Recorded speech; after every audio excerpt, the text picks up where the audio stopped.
knowingly are taking fraudulent donation values and charging them off, and then they're being used to fraudulently procure funds from the federal government. And it's fraud, it's fraud, it's fraud. And we find ourselves with a problem, because if we actually tell somebody that the patents that they donated were worthless, it sounds like we might indict the patent office, because the patent office issued that thing. That's like the government saying that what we issued wasn't worth crap. And so how do we deal with this? We need a soundbite. That was the quote. We need a soundbite. I said, try this on for size. It costs $1.4 billion a year to run the United States Patent Office.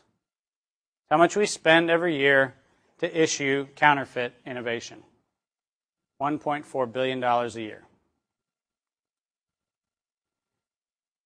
The estimate is that in one tax year, we lost $3.4 billion in Treasury collections. And I was about to say my next thought when the comment from across the room was, stop right there. Even the president can do that math. That wasn't being pejorative. It sounds like it, but it wasn't. When you're in an environment where you've painted yourself into the corner of saying, I can't raise taxes, but I have to collect revenue, but I can't raise taxes, then when you're being stolen from and you're trying to pay for a war, you got to figure out how to get something in the coffers. And in the space of 7.5 months, we went from no legislation on closing this tax shelter to not only it being closed, but a full-blown IRS enforcement action supported by the commissioner himself to close what was estimated to be the third largest tax shelter in U.S. history. Now, I've been told that the IRS can't move quickly. I've been told that Congress can't move quickly. I've been told that a lot of things can't happen on the Hill. And the fact of the matter is a lot of things can't happen quickly on the Hill. Let's just establish that as a Newtonian apple kind of falling to the ground thing. But there are times when you can present a case compelling enough where action is quick. Now, I would not advocate that we necessarily try to apply that analogy to what we've talked about here. But I would suggest that we could find it in our financial best interest as a country to actually act in certain ways to at least hedge our bets, even while we're doing some things that may not necessarily support our hypothesis. And so the issue is accountability in government is likely not going to come about because people suddenly are going to get struck with this compulsion to be accountable. But there's an outside chance that we might be able to gain accountability if what we're presenting is so pathologically obvious that the penalty for not acting is actually higher than the penalty for letting the status quo be preserved. Lest you believe that I'm talking in fantasy terms, I'm going to share with you an example of what I'm talking about. Less than 18 months ago, the United States Navy began a project, and in that project, it was trying to develop GPS-independent navigation systems for unmanned undersea vehicles. Unmanned undersea vehicles. Fish that can swim without having to talk to the surface. This is a very important program, and the Department of Navy issued a request for proposals and sent out a request for proposals and said, please let us know how we're going to solve this problem. A bunch of companies came together and said, here's how we'd solve this problem, and large procurement was let to companies to build guidance systems and navigation systems for unmanned undersea vehicles. We have a huge patent database in our company. That patent database is drawn from all countries in the world. And the Department of Navy was particularly embarrassed by the fact that we pointed out that the very system that they were procuring, which President Bush at the Annapolis graduation last spring announced as the bold new technology initiative for our country's Navy, not only had been countermeasured by a Chinese university, where the exact specification in the award had already been both engineered and countermeasured in a patent in China,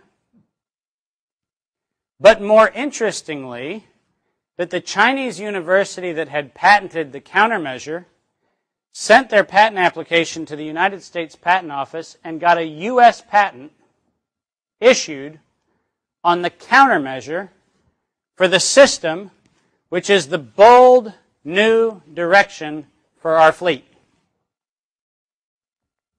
I wish I could make that stuff up. I wish I lived in a world where I just pulled that one out of a loose hair.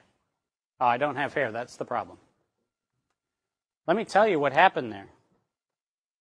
What happened there is in a record period of time, the defense procurement interests of our country started going, maybe we should think about that before we actually buy stuff that maybe somebody else had.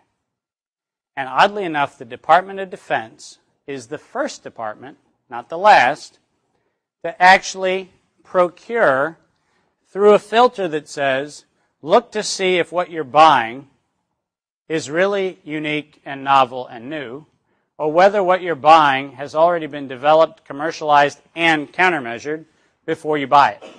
Now, if I can reform, in one case study, Defense Department procurement, if I can reform in an afternoon the IRS to shut down a big tax loophole, which everybody said could never be shut down because it was good for America, I'm naive enough to believe that creativity says what you have to do is find a more compelling interest. And on that note, I would suggest that the challenge that we all face is how to find the more compelling interest. How to find Orpheus's music, which is sweeter than the sirens, even if it sounds like rap. David, let's do one more question here. Leo had a question, and then Leo had a question. David, this is taking this to a micro level. What would be, given this confluence of factors that you see, what would be your advice to U.S. citizens in terms of how to protect their own family's economic well-being? That's a great question. I would suggest that you take a family vacation to at least one country that borders the Persian Gulf and teach your kids that these people are wonderful people.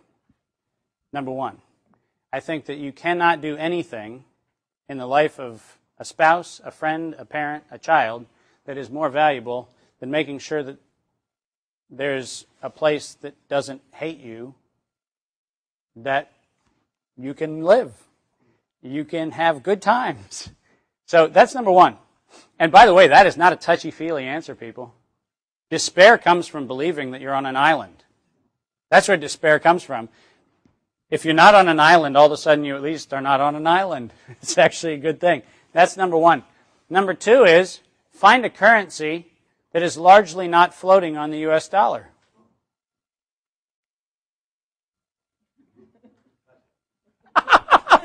I knew that was going to come up. Yeah, such as?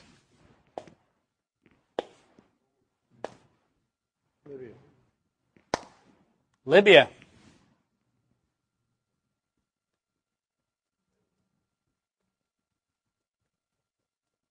Who else? Tough thing to do. Who else? Switzerland to a degree. Gold? How about copper? Why copper?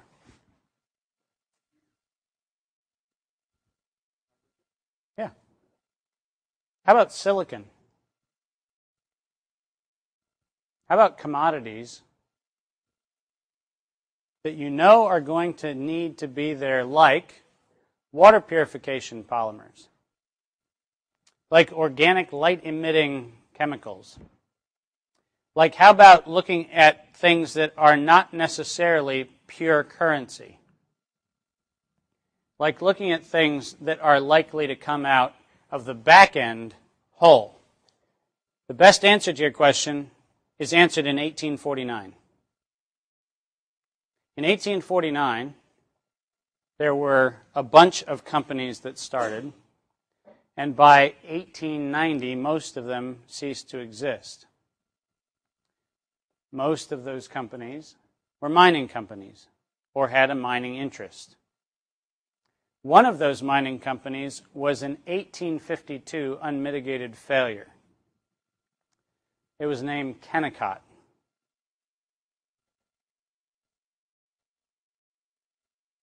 They looked for gold and found copper. And everybody said, oh, bummer there, dude.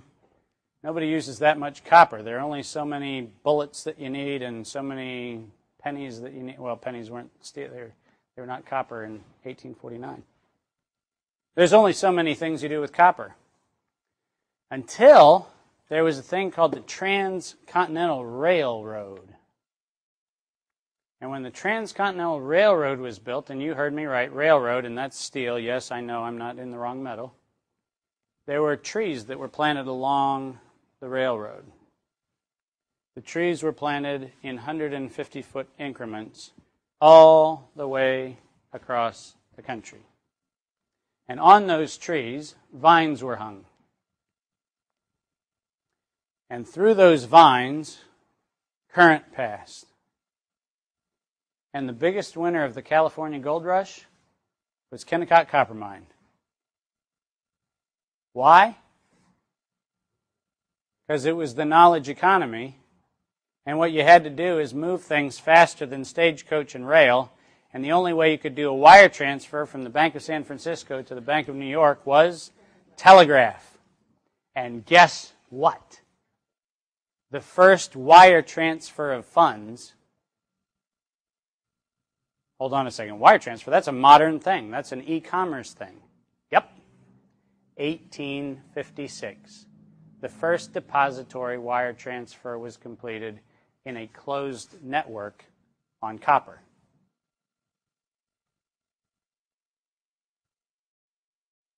Guess what? We're still there. You just have to be creative. You have to look at the fact that everybody thought it was a gold rush. So they went to gold. Somebody said, people actually are going to be transporting value. And that value is going to transport, and it's not going to be on the rail cars that get held up by people with guns. And nope, it's going to be transferred across wires. And Kennecott Copper Mine became the only legacy of the gold rush. It's kind of funny. But that's the answer. The answer is look at what you still have to have at the other end. Polymers for clean water. Remote fuel distribution and storage. Hey, all of a sudden now I'm starting to talk about things that you actually know what they are. Why? Because they're already here. Cool thing is, they're still already going to be here because we're going to need those things. That's where I'd go. Because the fact of the matter is that it would be tough for us to buy enough currency to hedge this thing. It would be tough to buy a security that's not affected somehow by this.